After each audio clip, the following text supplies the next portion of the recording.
claro, adelante, comencemos el tema de SISU. Bueno, pues igual, ya Para... tenemos un video previo, ahí pongo el enlace. Sin embargo, estos webinars igual los vamos a subir. ¿Sí? Como les comenté, el Infonavit dio lo que fue una ampliación para la presentación de la declaración, puesto que el portal todavía no estaba listo. La dio para el 18 de octubre, obviamente ahorita pues ya es vencimiento. De hecho, ya están mandando ahí por no darles el seguimiento y no hacer la presentación de la declaración, por los cuales sí les recomendamos que la estén presentando en ceros, para que no tengan algún tipo de problema.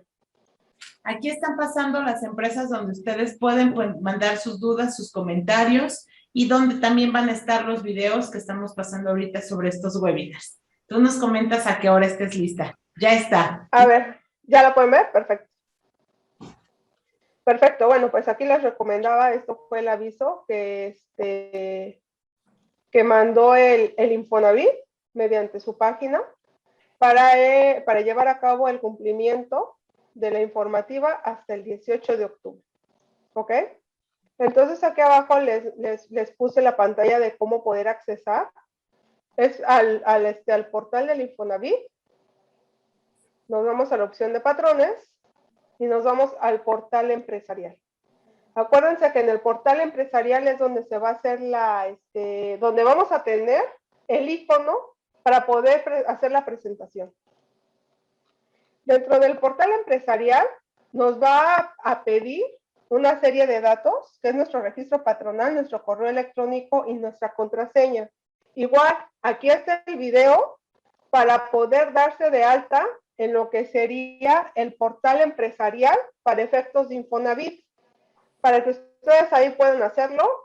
También cuando lancemos el curso, todo esto se los vamos a enseñar a hacer, para que ustedes puedan hacerlo. Y ahorita van a ver toda la información. La verdad es que la informativa ITSUE es muy sencilla a comparación de la del SISU. Tiene muchísimas cosas de trasfondo. Las vamos a ver de una manera muy rápida, pero sí va a ser importante que se suscriban al curso para verlo ya de una forma muy especializada y poderlos ayudar en base a lo que ustedes necesiten. Una vez que se hayan puesto sus datos en el portal empresarial, nos vamos a ir a trámites. Dentro de trámites, hasta abajo va a estar Sistema de Información de Subcontratación, que obviamente por sus siglas SISU es como vamos a hacer la presentación. Nos vamos a tener que validar por medio de la e-firma o de la fiel para la persona moral. Es importante.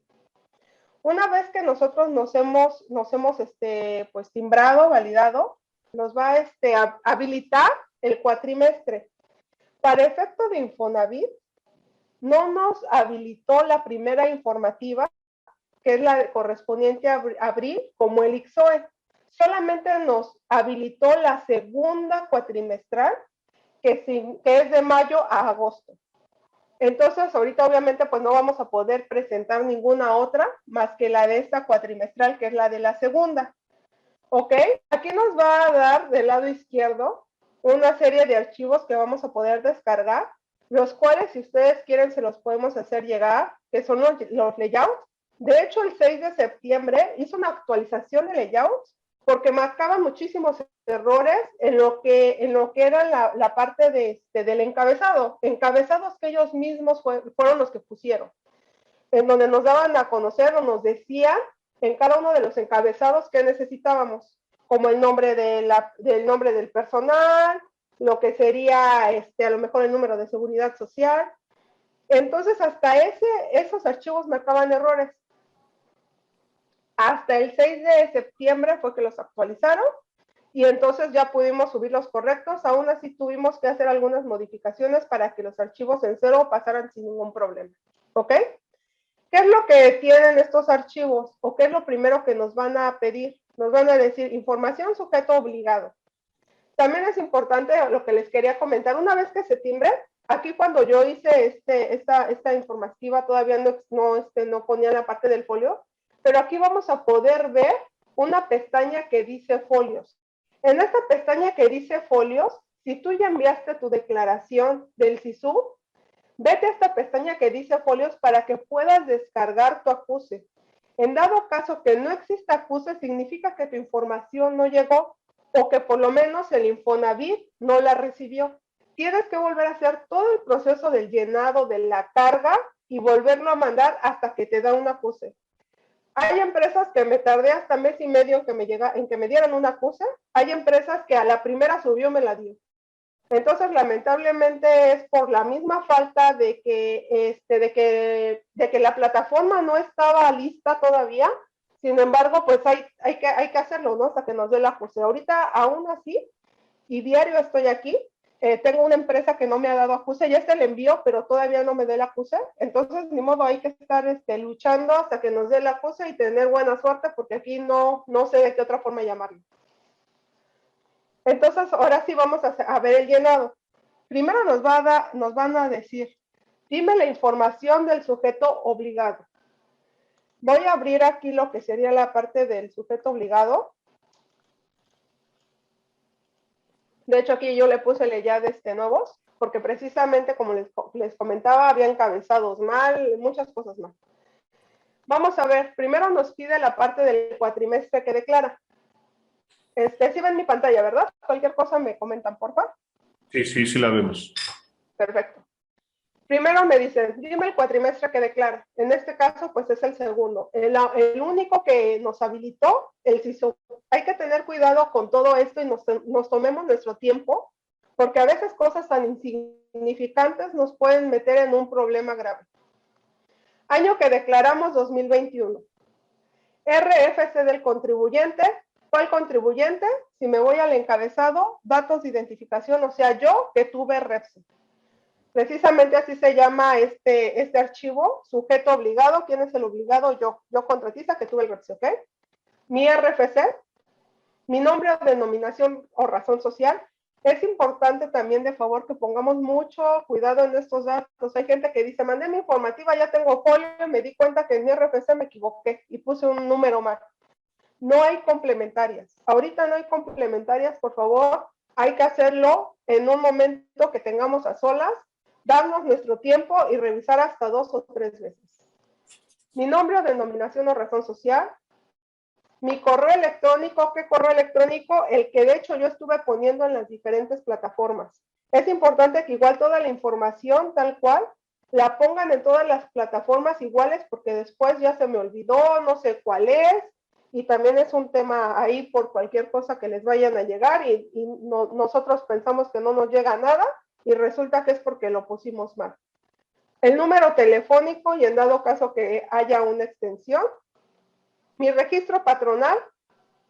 Todos estos datos ya van a tener una validación previa, por ejemplo, el registro patronal que sea alfanumérico con tantos espacios.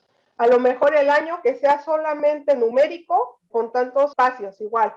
Entonces también puede ser un tema que te lo rechacen, de que, oye, estás poniendo un año que tiene letras, entonces te lo van a rechazar. Por eso es con cuidado estar haciendo el llenado para que no te rechacen y te rechacen los archivos. Eso ha estado pasando. Lo que es la calle, el número exterior, el número interior, entre qué calles y qué calles. Igual, por favor, aquí pongan el domicilio de la constancia de situación fiscal. No vayan a estar cambiando domicilios y tengan mucho cuidado, porque acuérdense que ustedes, si cambian aquí un domicilio, en ese momento hasta los pudieran multar por haber pasado más de 5 días y no hacer su cambio de domicilio correspondiente, y a lo mejor no sabía de qué se trataba, a lo mejor me equivoqué en la calle, estaba poniendo la dirección de mi casa. Hay que tener mucho cuidado. Código postal, municipio o alcaldía, la entidad federal. Y después vienen lo que son los datos actuales de la escritura pública. Escritura pública que yo le di a conocer en su momento a la autoridad para que me otorgara el REPSE. Acuérdense que cuando nosotros subimos el REPSE tenemos que meter la última modificatoria. Y este dato solamente lo vamos a poder cambiar hasta después de 3 años que tengamos que hacer la actualización del REPSE. Antes no. Entonces tengan cuidado porque ustedes mismos pueden dejar sin efecto su REPSE por hacer un cambio al acta constitutiva y a lo mejor hasta al objeto social y no se dan cuenta. Entonces hay que tener mucho cuidado con todos esos cambios que estemos haciendo. el representante legal, el administrador único, el número de escritura, el número de notario público, el número de la notaría, la fecha de la escritura pública, el folio mercantil, y aquí empezamos con los datos raros, ¿no? Aportación sin crédito de los trabajadores y aportación con crédito de los trabajadores. ¿En dónde lo voy a encontrar? Lo voy a encontrar en lo que es, en mi EVA, en la emisión bimestral del Infonavit. En este caso, ahorita como tal, yo no tengo una EMA o una EVA bajadas, tengo solamente cuotas que yo tengo aquí pagadas. Entonces, si yo me voy aquí a este dato, aquí mismo me dice el total de aportaciones patronales sin crédito y aportaciones patronales con crédito. Digo, no lo puedo poner, pero ahí mismo dice. Aportación patronal sin crédito y aportación patronal con crédito. Estos dos campos son los que yo voy a llenar aquí. Aportación con crédito a los trabajadores y aportación sin crédito a los trabajadores. Estos mismos dos me van a venir en la emisión bimestral. Si ustedes son de las personas que no revisan lo que ustedes realizan, de favor váyanse a la EVA que emite directamente el Infonavit para que no vaya a haber un tema. Y en la parte de abajo dice amortización. Esta parte de amortización es la que yo voy a poner precisamente aquí en el campo de amortización de los trabajadores. Y al final dice el número de registro ante la Secretaría del Trabajo y Previsión Social. Entonces, estas tres columnitas son muy fáciles de poder identificar y de poder ingresar. Creo que sí les puse aquí en el papel de trabajo. Miren, sí se los puse, precisamente. ¿Dónde los vamos a obtener? ¿Ok? Estos tres son los que vamos a tener. Y básicamente, esto sería lo que sería nuestro primer archivo que hay que subir, que es información del sujeto obligado. Todo lo demás, acuérdense, ¿de dónde hay que sacarlo? De la constancia de situación fiscal, de lo que sería nuestra acta constitutiva y de la emisión bimestral de los trabajadores. Aquí no lo vamos a tomar mensual de la EMA como en el IXOE. Aquí de la información bimestral. Entonces, con eso ya tenemos el primer archivito y lo vamos a subir. Nos vamos al siguiente, detalle de los trabajadores. Me voy a ir a los detalles de los trabajadores.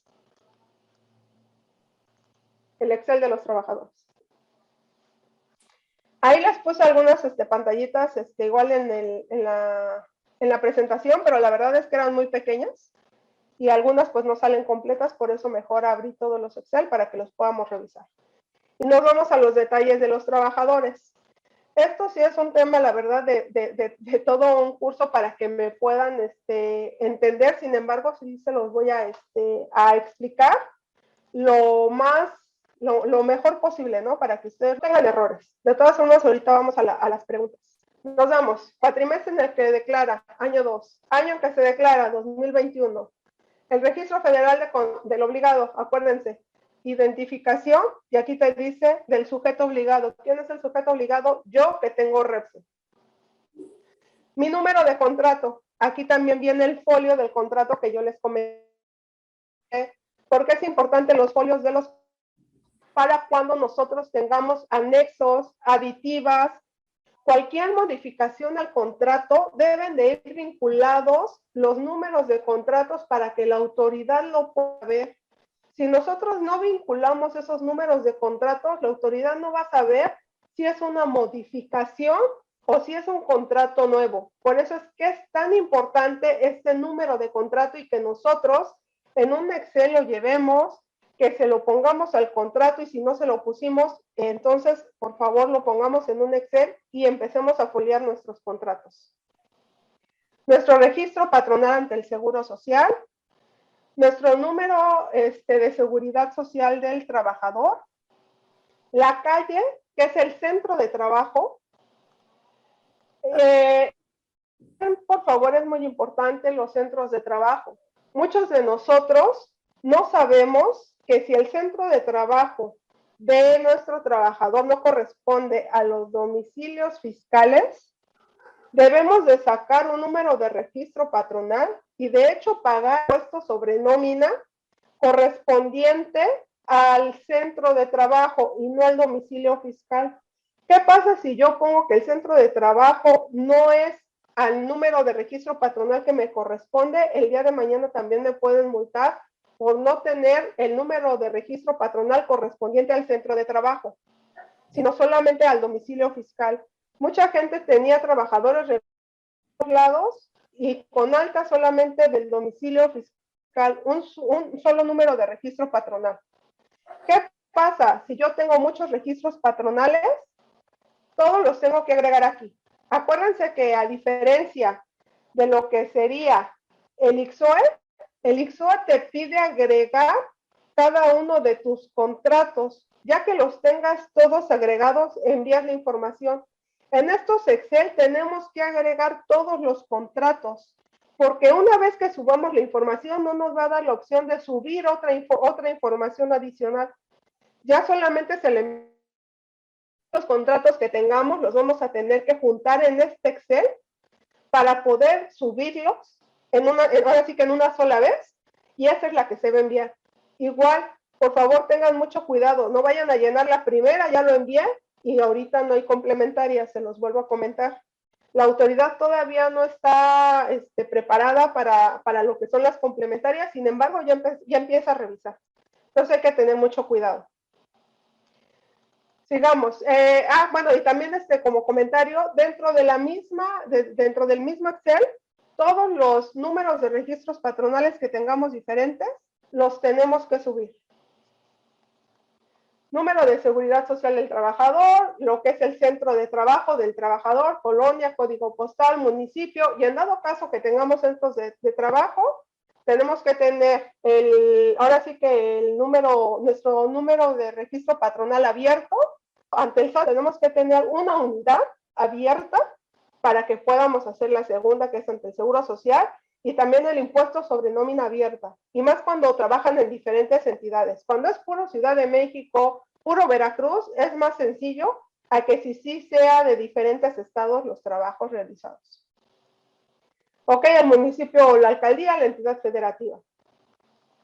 Y vamos a venir con la parte de un poquito más complicada. Entonces, voy a tratar de explicárselos lo más sencillo posible para que me puedan solamente lo que son las percepciones variables y las fijas, que son las importantes. Para esto nos vamos a ir al papel de trabajo y vamos a entender a ellos que les llaman las percepciones. Mira, y empiezan por las variables y luego las fijas, por las percepciones variables, las que son las más difíciles. ¿Qué te dice? Forma parte del cuatrimestre que se reporta y corresponde al monto de las percepciones variables que se pagaron en el bimestre inmediato anterior. Para esto, hay un papel de trabajo que se llama variables, tal cual. Estas variables, básicamente, es calcular que tiene el trabajador durante un periodo, en este caso bimestral, porque es Infonavit, acuérdense que Infonavit es bimestral, y por las cuales no integraron en su salario diario. Dentro del mismo archivo, les puse aquí, la verdad este es de IDC Online, la verdad me agradó bastante. ¿Por qué? Porque está muy completo. ¿Cuáles son estas percepciones variables? Tiempo extraordinario, comisiones, premios por asistencia y puntualidad, premios o bonos de puntualidad, destacos, sobresueldos por ausencias, propinas, días de descanso semanal obligatorio o laborado. O sea, parte que no son parte de tu sueldo. Estas variables, les voy a decir cómo nos dice las leyes, las diferentes leyes que deben de calcular. Primero yo tengo a un trabajador 1, su ingreso a la tienda y a la empresa, y los años de antigüedad. Desde aquí vamos a encontrarnos con la primer variable, el factor de integración. No es lo mismo para una persona que trabajó solamente de 0 a 99 años y que tiene unas vacaciones de un periodo de 6 días, para una persona que ya su periodo de vacaciones del segundo año subió para 8 días, o para otra persona que subió para 10 días, los factores de integración son diferentes. Desde la primera variable que mucha de la gente, muchos de los contadores no lo considera. Da de alta su personal y así tenga 8 años, sigue con el mismo salario diario integrado. Ahorita ya eso va a ser tema de revisión, tema de multa, tema de omisión, y acuérdense que hay que revisar este tipo de cosas, ¿ok? Este archivito lo vamos a ver en el curso cuando lo vemos de más especificado. Después les daremos lo... Bueno, entonces, una vez que tengo los años de antigüedad de todos mis trabajadores, tengo mi salario diario, que básicamente es mi sueldo, y en dado caso que tenga alguna prestación para todos mis trabajadores, ya está integrado. El factor de integración, que básicamente corresponde al aguinaldo y a la prima vacacional otorgada a los trabajadores, que obviamente me dice la ley, me lo debes de pagar de forma diaria. Por eso es que en el mes de diciembre, que nosotros los entregamos, no nos sube el pago del Seguro Social. ¿Por qué? Porque ya se lo estuvimos entregando de forma diaria. Una vez que multipliquemos nuestro salario diario por el factor de integración, nos va a dar el salario diario integrado. Ahora, variables. Por ejemplo, yo le puse aquí septiembre, octubre, ¿no? Por ejemplo, por decir algo. Entonces, ¿qué variables? Resulta que le di a mi trabajador un premio, un bono, resulta que el trabajador trabajó tiempo extraordinario, o resulta que le di pago de día de descanso semanal, que era obligatorio y lo elaboró. Todo eso son variables, o sea, parte que no forman de mi salario, pero en ese momento se las entregó. Mi trabajador 1 le di 10 pesos, al 2 en el mes de octubre le di 5. Acuérdense que estas variables son bimestrales, ¿ok? Una vez que me suma el total de mis variables por cada uno de mis trabajadores, hay que poner los días cotizados de lo que sería mi bimestre, para que me pueda aquí determinar si son 61 días, 60 días, o a lo mejor hasta 59 días en el caso que toque febrero. Entonces, no es lo mismo a un trabajador pagarle 10 pesos por 61 días que trabajó, a pagarle 100,000 pesos por un día que trabajó. Por eso es tan importante también los días cotizados. Y por eso también son importantes las faltas. Todo esto, este archivo es un archivo que yo hice, pero todo esto viene en ley y vienen muchos artículos. Entonces, ok, es importante también las faltas por lo que les acabo de comentar. No es lo mismo pagarle a un trabajador por 61 días 10,000 pesos a un trabajador por un día 10,000 pesos. Obviamente la variable que te va a dar por pagarle 10,000 pesos a un trabajador en un solo día va a ser mucho más alta a que si le hubieras pagado esos 10,000 días por trabajar durante 61 días. Aquí me va a dar un factor variable que básicamente es el importe de mi variable entre los días cotizados o entre mi número de días trabajados en ese periodo bimestral. La sumatoria de mi salario diario va a ser el salario diario integrado con el factor de integración dependiendo de los números de años que haya trabajado, más mi factor variable que le haya pagado por ese periodo. Esto, como les acabo de comentar, es de un día anterior. Estas variables, enero y febrero, se deben de presentar para el 1 de marzo, marzo-abril para el 1 de mayo, mayo-junio para el 1 de julio, julio-agosto para el 1 de septiembre, septiembre-octubre para el 1 de diciembre, y así sucesivamente se tienen que presentar. Entonces, en el momento que un trabajador tenga un año, un día, en ese momento hay una variable. La gente no lo calcula también mucho por desconocimiento de la ley. A esto se refiere del bimestre anterior. Como les acabo de decir, enero y febrero se va a presentar el 1 de marzo. ¿Por qué? Porque yo ya voy a conocer los datos de enero y febrero. Entonces, hasta que sean datos conocidos, o sea, como aquí nos los comentan, variables pagaron en el bimestre inmediato anterior y febrero es mi bimestre inmediato anterior que la tengo que presentar el 1 de marzo. ¿ok? Por eso es que te lo comentan, a diferencia del monto de percepciones fijas, dice percepciones fijas efectivamente que se pagaron al trabajador en el bimestre que se reporta. Entonces pudiera haber ahí una confusión porque las variables son del anterior y porque las fijas son las de este bimestre. Ahí la razón, porque las variables vienen de percepciones que no formaban parte de tu salario diario integrado y se las entregaste al trabajador por el bimestre inmediato anterior. Presentar y no las presentaste, ¿ok? Esperemos que todo el mundo las presente. Entonces, este tipo de variables y estos salarios son los que yo tengo que reportar para el 1 de marzo y subir tanto para efectos de seguro social como para efectos de Infonavit. Pero aunque sea para efectos de seguro social, también las variables son bimestrales, ¿ok? Por eso es que tal cual aquí te dice, variables que se pagaron en el bimestre inmediato anterior. Y no hay nada diferente que no te pida la ley. Lo que son las percepciones variables va a ser lo que le hayamos pagado a los trabajadores de forma variable, la sumatoria, y como les acabo de comentar, lo que se pagó julio y agosto, aquí sí es el bimestre.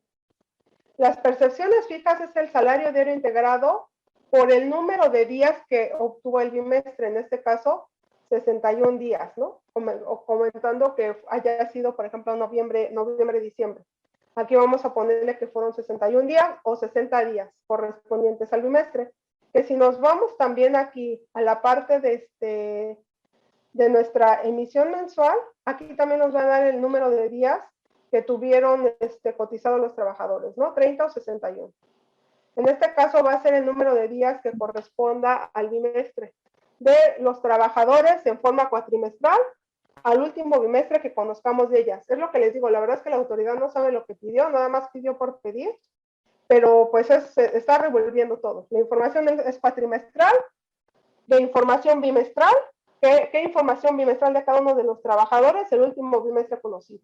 Por ejemplo, la presentación que vamos a tener para enero 2022, ya sea noviembre, diciembre, que va a ser el segundo bimestre conocido, o ya sea septiembre, octubre, que va a ser el primer bimestre.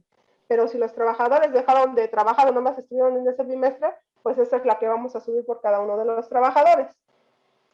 Entonces, a eso se refiere al monto de la percepción fija, tu salario diario multiplicado por el número de días o las variables, los adicionales que les hayas pagado. Días de incapacidad se refiere nada más el día que le haya autorizado el seguro social a este trabajador de estar incapacitado. Ya sea un día, 2 días, 5 días o los 30 días, estos periodos de incapacidad. Percepciones no integrables al salario base de cotización. Si nosotros le estamos dando a los trabajadores pagos adicionales que no forman parte del salario integrado, aquí los vamos a tener que poner. ¿Qué es lo que pasa, por ejemplo, si de repente una persona me dice, ¿sabes qué? Necesito comprar esto, pero no tengo dinero. Y ahí vamos y se lo depositamos, ahí luego me pagas tú, ahí luego me pasas la factura. Oiga, necesito para pasajes, o de hecho, lamentablemente todavía hay mucha gente que hay prestanombres, ¿no? Entonces, necesito retirar por ahí un dinerito y te lo deposito, porfa, y ahí me haces favor de pasarme el dinero, ¿no?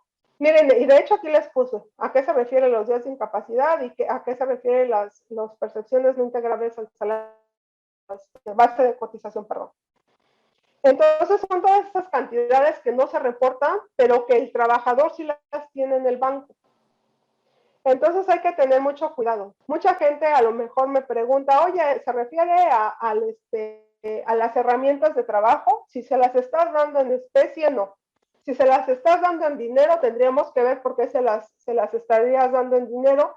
Y lo que el Infonavit quiere es todo aquello que no reportas en dinero, no en especie, sino en dinero. Entonces hay que tener ahí mucho cuidado con eso, por favor, en no reportar con dinero. Seguimos con la parte de layout. Y por último nos dice salario no excedente del salario mínimo. Entonces, aquí a lo que se refiere son aquellos salarios que están topados a 25 UMAS, y de hecho por eso nos vamos aquí, la parte de 25 UMAS. El salario que no exceda va a ser mi salario multiplicado por 25, siempre y cuando mi salario diario no exceda de una UMA o de 25 UMAS más bien. Si mi salario, en este caso, que estamos manejando las variables, por ejemplo, yo tengo salarios de 70 pesos, tengo un salario por ahí de 408 pesos, un salario de 220 pesos. Más bien, este es mi salario diario de un día. Y la UMA que no exceda a 25, y el salario no excedente de la UMA va a ser 25 UMAs diarias, porque es el tope que tiene el Seguro Social para poder dar de alta a los trabajadores y pagar todas las prestaciones. O sea, si yo de diario de un trabajador, por pagarle de forma diaria, no rebasa 2,240 pesos, ese importe que yo tenga de su salario diario es el que va a ir en salario no excedente de ese salario mínimo. O sea, todos los menores a 2,240 pesos, que es la UMA multiplicada por 25, el salario tal cual va a ir ahí. O sea, así como lo tenga, yo lo voy a sacar y lo voy a poner. Entonces, este salario no excedente, literal, lo voy a sacar de mi emisión mensual, y va a ser este salario diario integrado el que yo voy a poner ahí, en el no excedente. Aquí nos vamos a ir otra vez a la presentación, y con esto vamos a llenar lo que es el detalle de los trabajadores, que es lo un poquito más complicado. Una vez que ya hayamos llenado los datos de los trabajadores, vamos a llenar el detalle del contrato. Aquí básicamente vamos a agarrar todo lo que es lo referente al contrato. Entonces nada más para ver si pueden ver ahí el Excel del contrato, por favor, para ver que se esté viendo pantalla. Sí. Perfecto. Nos vamos a ir igual al cuatrimestre, al año, al RFC del sujeto obligado, quién, yo que tengo REFSE, número de contrato, el tipo de contrato, objeto del contrato, el monto del contrato. Acuérdense que el objeto va ligado al servicio especializado que nos entregaron, la vigencia del contrato, la fecha de inicio y fecha de término. De hecho, esta fecha de inicio y de término nos comentaron. Si no la conoces, pon estos datos. Entonces, ahí está tal cual para aquellos que preguntaron si no tengo fecha de término, ahí está la fecha que te dice el mismo Infonavit que debes poner. El número mensual estimado de trabajadores. Ahora, esta parte, eso es los datos del beneficiario de los servicios del trabajo, de los servicios especializados contratados. ¿Quién es? Es el cliente. El RFC del cliente, el nombre de denominación social, su registro patronal del cliente y, por ejemplo, o sea, cosas que ni siquiera el cliente tendría por qué dar. El domicilio fiscal del cliente, la calle, número exterior, número interior, colonia. De preferencia, cuando ustedes hagan los contratos, pidan toda la documentación como es el acta constitutiva, lo que sería la constancia de situación fiscal para que ustedes puedan sacar estos datos de llenados correspondientes al cliente. Municipio, entidad federativa, correo electrónico y teléfono. Todo esto lo vamos a tener que sacar del contrato y volvemos a lo mismo. Si ven, una orden de compra y una factura no tiene todos estos datos. Entonces, para aquella gente que me dice, ¿puedo agarrar las órdenes de compra? Yo preguntaría, ¿y de dónde van a sacar todo esto? Porque pues obviamente no podemos estar inventando. El día de mañana ustedes son los que deben de dar las pruebas de todo lo que están diciendo, y si no tienen pruebas, pues igual hasta nos podríamos meter en materia penal, ¿no? En estar falseando datos que no son ciertos. Entonces nos regresamos, ya tenemos los detalles del contrato. Literal, hay que subir el contrato tal cual lo hayamos firmado, nuestro registro de la Secretaría del Trabajo para aquellos que querían presentar sin tener, ahora sí que el documento de la Secretaría, volvemos a lo mismo aquí que van a subir. Entonces, una vez que lo subamos todo, nos los va a validar con palomitas. Le damos validar y nos va a mandar lo que sería la validación de la información. Dice, la información se está procesando, el sistema enviará un mensaje por correo electrónico en cuanto concluya el proceso. El 50% de las veces no manda correo electrónico. Si nos vamos y nos salimos y volvemos a entrar, nos vamos a ir al sistema de información de subcontratación, así tal cual viene en la primer pantallita que les di. Y aquí viene la parte que les dije que no me salía al inicio. Envío de información y consulta de folios. Me voy a la consulta de folios y ya me va a aparecer así. El cuatrimestre, el folio, la fecha de solicitud y el estatus. Me van a poner aquí los archivos que yo cargué en los diferentes campos y mi acuse. Y aquí es donde yo voy a poder hacer la impresión de mi acuse. Aquí viene la parte de mi acuse de recibo electrónico del SISU. Va a venir obviamente todos mis datos y mi acuse. Es importante que si nosotros nos metemos a esta parte de consulta de folios y esto aparece sin datos, volvamos a hacer el proceso hasta que nos aparezca con datos. Y en dado caso que nos aparezca el dato, vamos a tener que esperar este acuse. Ya que nos aparezca este acuse, es el que vamos a poder descargar. Entonces aquí con esto nosotros finalizamos lo que sería la presentación. Ya ahorita por tiempos, así que por tiempo y por vuelo, que yo ya lo tengo que salir corriendo a tomarlo, yo ya los voy a tener que dejar. Igual, porfa, si quieren ver algunas preguntas ahí con el licenciado Carlos, con la licenciada Carolina, adelante, pero ahí van a estar los teléfonos para cualquier dato. Yo me tengo que salir corriendo, la verdad les agradezco mucho su atención.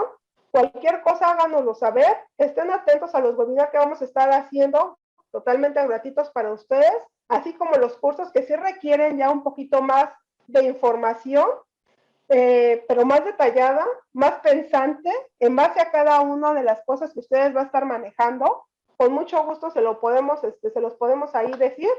Entonces yo ya me retiro, licenciada Carolina, licenciado Carlos, un placer como siempre estar. Y ya me tengo que retirar. Que tengas muy buen viaje, contadora. Estamos muy pronto en contacto por acá. Licenciado Carlos, Jessica Fará, el CISUB sin información se mandaba en un escrito libre a 2 correos electrónicos de funcionarios del Infonavit, según lo vi en una publicación y en un seminario del IMCP, Instituto Mexicano de Contadores Públicos, donde estuvieron presentes esos funcionarios y eso dijeron. Aún así, ¿hay que hacer la información en ceros? Sí, les recuerdo que obviamente lo que puedan decir los funcionarios o las instituciones no va a sustituir lo que dice la ley o lo que dicen los reglamentos o las normas que nos rigen. Entonces, no obstante que el funcionario o que la dependencia haya determinado ciertas facilidades en este momento para todos los prestadores del servicio, no quiere decir que esa información deba quedarse hasta ese punto. Es decir, las reglas son muy claras, la ley es muy clara. Yo lo que les sugeriría es sí cumplir al 100% con lo que dice la ley, sí cumplir al 100% con los requisitos o los requerimientos que nos están imponiendo para no tener problemas ante una revisión. ¿Y esto por qué es? Porque al final del día el funcionario no es quien hace la revisión.